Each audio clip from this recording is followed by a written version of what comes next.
Good morning, good morning, good morning. Well, good afternoon, I think. Actually, it's good afternoon. Sorry, I'm filming this.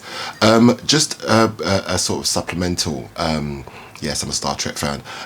In regards to the issue around what MC Chickaboo said. I've had some conversation over the weekend. First of all, I want to shout out, and these aren't who the conversations I had with, but I want to shout out Charlotte Tony, Black Junks Alliance, obviously Neil Shiloh, always.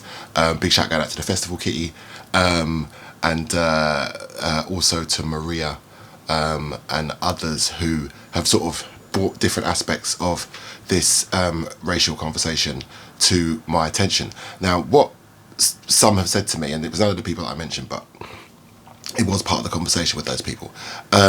What some have mentioned is if, and by the way, the whole rewind thing, I think some of you got caught up on the rewind thing. I think for me, what Chickaboo was trying to get at was the idea that there's a whole room full of people, white people, enjoying black sounding music or black music that's been, that's very black orientated in that sense. And look, I have to just say, I have no problem with what's going on, really. But like I said, I do agree with the point that there is this picture that's being painted, right? Okay. So I've just been really asked, well, how do you solve it? Because, okay, you can say book more black eyes, all right? That will hopefully instigate some sort of, motivational, sort of energy out there for other young black or women or LGBTQ artists. If they see someone similar to them on stage playing out, they might want to get involved, certainly in playing out. But the question that I've been asked is, well, how do you get black people back into the crowds? Now, I would love to hear from you, obviously, because I know that people have always asked me this and have wanted to sort of suggest things to me. And it's been a conversation that I've been sort of having, going on like 10 or 15 years now, really. And most people over a certain age will say that in the jungle and drum and bass community, there was a time when you'd go out and you'd see a very diverse group of people enjoying this music, and then something changed. Now, it's easy to point the finger, and I know how ironic it is for me to be saying this. It's easy to point the finger at certain labels, at certain events, and yes, I think that has a major part to play in that it painted a new narrative of what jungle drum and bass could be. That there was, just not to bring that poor kid up again, but that during the stuff that happened with me before, there was some young boy in Switzerland or someone said, what have black people got to do with drum and bass? Now, he's not racist, he just doesn't understand from the point of view of this thing that he sees as jungle drum and bass is this white thing, and he doesn't know how really to rationalize that.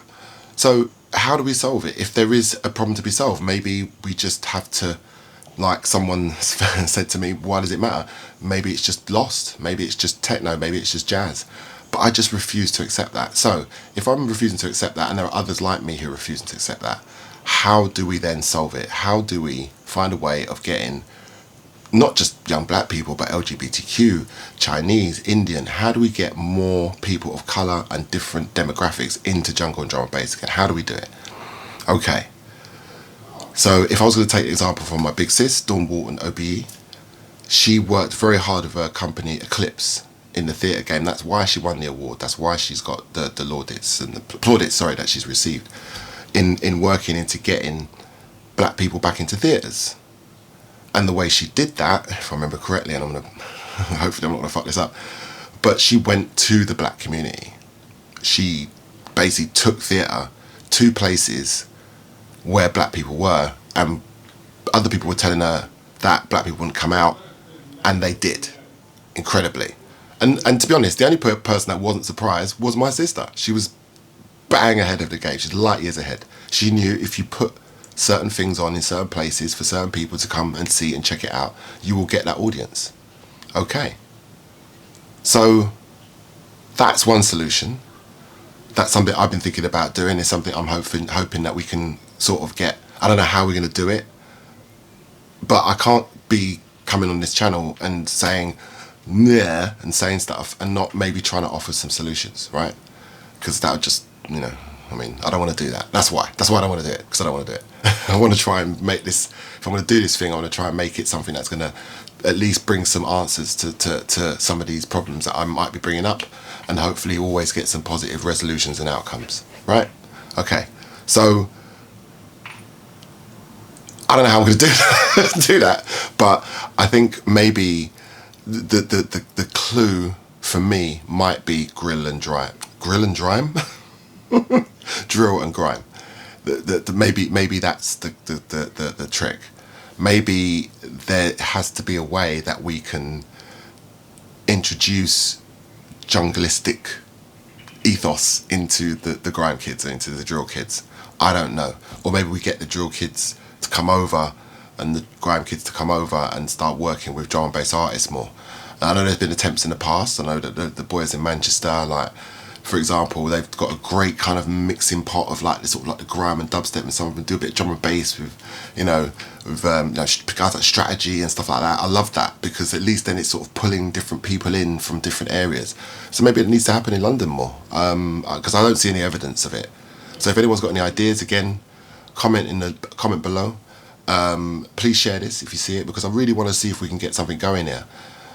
Maybe that's the solution, and if anyone's got any other solutions or thoughts, but please don't say bring ragga and soul back into jungle drum bass. Just don't say that. It's just pointless. I hate it when people say that, because it fucks me off. Like, white people will say that to me. It's like, well, I think the reason why black kids not into it is because you've lost the soul. The soul's gone from it, mate.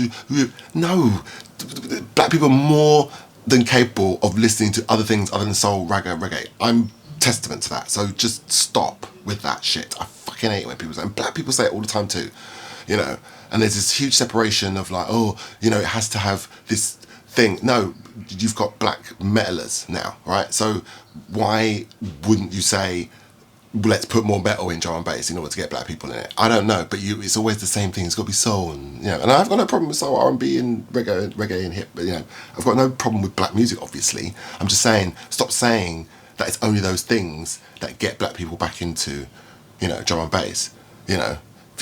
Chris Cords and Shaikan Hanzo and fucking Blue Daisy, and just so many black artists that make music that's not typically black. Do you know what I mean? So that idea just drives me nuts, and it just really pisses me off. Sorry, as you can tell. But anyway, back onto the positive side.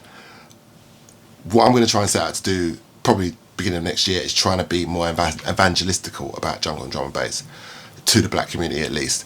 And please, if someone from the Asian community wants to do the same thing, someone from the Chinese community wants to do the same thing, or the Japanese community, or the Korean community, or the fucking Jewish community, if they all want to do the same thing, please do it. Like, bring jungle and drum and bass to your people then, and we'll hopefully get a more diverse crowd. Maybe that's where it needs to work. Maybe the idea of pointing the finger just isn't working, because everyone just gets defensive and they're standing outside your house with BLM on their bloody bits of paper, but don't invite you into their house. But that's just me. Sorry. So what I'm moaning about there was during the BLM thing, my neighbour had a BLM poster in their window. I'd lived at that place for like 8 years. I'd invited them over. Helen and I invited them over several times, 5-6 times for different things. Never said yes. We never went into their house once. Never saw a black face going into their house. I don't think they had any black friends. But yet that bloody placard. And it's just like, do something. You know what I mean? So there's no point pointing the finger at those people anymore, because it just becomes all defensive, and people don't answer the phone to you or answer your emails.